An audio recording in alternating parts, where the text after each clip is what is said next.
এসেছি রিক্তা দাস মঞ্জে চায়ের ব্লগে। তো আজকে দেখাবো আমরা বানাচ্ছি চিংড়ি মাছের মালাইকারি। প্রথমে আমি চিংড়িটাকে ভালোভাবে ওয়াশ করে নিয়েছি, ক্লিন করে নিয়েছি। তারপরে ওটার মধ্যে একটু নুন হলুদ দিয়েছি আর ভালোভাবে মাখিয়ে নিয়েছি।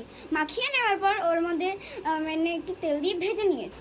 একটু গরম হয়ে গেলে তেলটা আমরা দিয়ে দেবো চিংড়ি মাছটা। এটা ভালোভাবে তেলটা গরম হয়ে যাবে, ভেজে নেওয়ার পর তুলে নেব।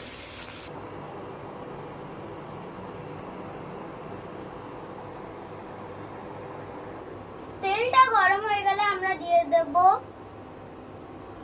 দালচিনি, এলাচ আর একটু তেজপাতা। এবার আমি দিয়ে দেব একটু পেঁয়াজ বাটা,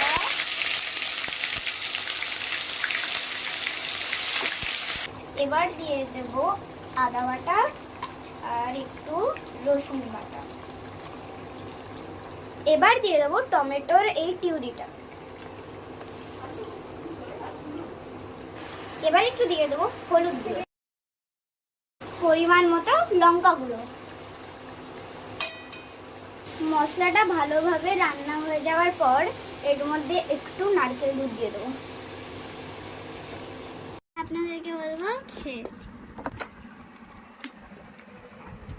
ভালো হয়েছে রেসিপিটা, আপনারা একবার ট্রাই করুন।